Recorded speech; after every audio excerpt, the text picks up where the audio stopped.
Hello everybody. I really need to do an update video. So I'm doing a very sloppy one with a sloppy hairdo and a sloppy husband. Oh, hi. All sweaty. Eric just finished working out and I just haven't felt good today, so I know my hair always looks like this though, so that's really not a good excuse. Anyway, last week, some of you may have saw on our vlog channel. Ugh, this pillow. On our vlog channel, I put up a video of our doctor's appointment last week. We saw both Eric's doctor and my doctor, and a few weeks ago, Eric went in and did it's basically a sperm penetration test. They use, I think it's a hamster egg, and they put his semen in with the hamster egg or whatever to see if the semen can penetrate the egg, and the ones that can, what percentage made it even through or whatever. So they did that test, and they told us that I think it was 13%, only 13% were able to make it in to the egg. Okay, my camera memory card was full. Anyway, so I can't remember where I left off. So having low morphology and motility and sometimes a low sperm count on top of having a low percentage being able to penetrate the egg, we just have no chance of getting pregnant on our own, which is fine. We've accepted that. We're not even sad about it. We've been able to mourn that. I don't know, whatever. Just we're okay with it now. It doesn't even feel, I don't know, I don't even feel sad about it anymore.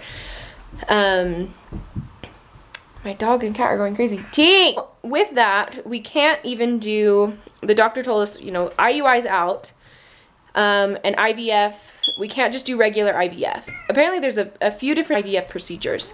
The most common one, regular IVF, is where they take the semen and the egg, they put them in a petri dish together, and they let the egg penetrate, or the sperm penetrate the egg on its own. The IVF that we have to do is the Icsi, which is intro something long word injection. So I will put a link to a video in the description below of it's a really cool video that just kind of describes what they do. But they basically take the egg, they take Eric's sperm, and they will inject the sperm directly into the egg, so the sperm don't have to work to penetrate the egg.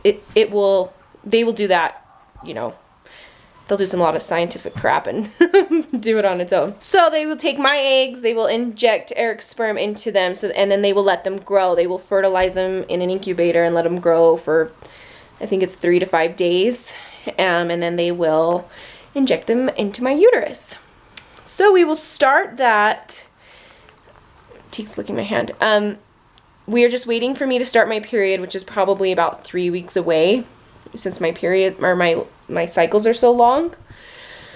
And it's kind of weird because when they do IVF, they actually put you, I didn't know this, they put you back on birth control. So she prescribed me birth control. I'm on a medication to lower my TSH level, which is your thyroid level. I do not have a high thyroid, but for women who are trying to get pregnant, they want it to be on the lower end. So I'm on that, and then I'm also on another hormone. I haven't started it yet. I have to get more information on it. Honestly, we left the appointment the other day, and I had so much information that I can't even remember talking about this medication, and I went and picked it up today, and I was like, I don't know what this is. So I know it's a type of hormone that usually is taken to jumpstart a period or something like that. I just don't know what she wants to use it for, or wants me to use it for. So I'll have to wait on that to tell you what that is, because I really don't know what it is. It was really nice though, because my doctor sent us home with a huge binder full of information on IVF, all the different kinds of IVF, the percentages of it working, the risks, the pros and cons of everything. There is an option to do genetic testing to see if we are carriers of any, cystic fibrosis or any other diseases or anything like that.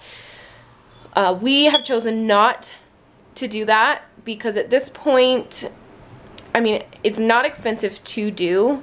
I mean, compared to what you're already paying for the IVF anyway. But in our eyes, we, you know, we feel like we need to conceive a child, or at least try. And if it happens that we do conceive a child and there's some kind of disability or anything like that, we will, you know, love them full-heartedly and take care of them and give them the best life that we can. I know a lot of people look down on that and judge on that, like, why even create a life that has the possibility of, you know, having a disease or anything like that. But the problem is you could be born with a disease even if you're naturally conceived. And I don't know. Our doctor basically told us that a lot of people like to do the genetic testing because they're spending all this money. They basically want to get a perfect baby out of it.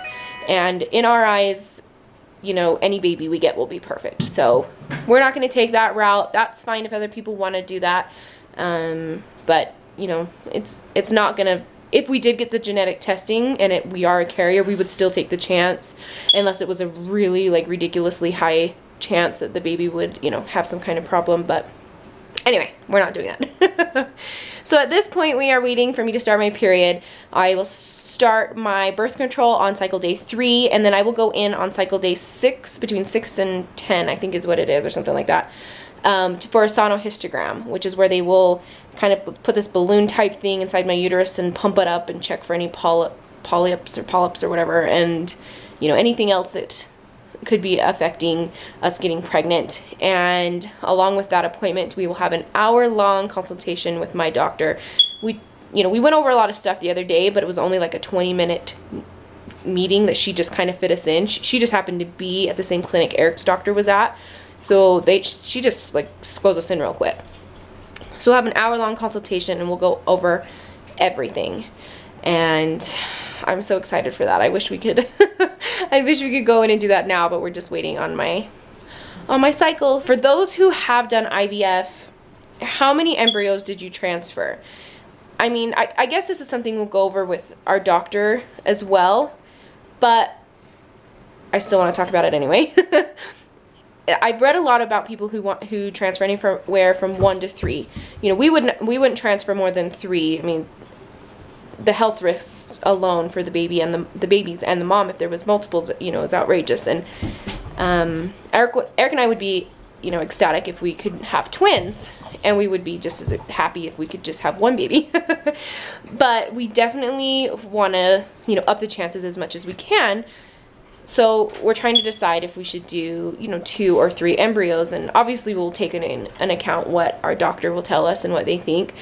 But since we are younger and ICSI is a really good option for male infertility, you know, who knows if we put 2 in and they both take, or if we put 3 in and only 1 takes, you know. I guess part of that is just trusting in fate and God and seeing what happens. So anyway, if you have any pointers on that, tell me what you think.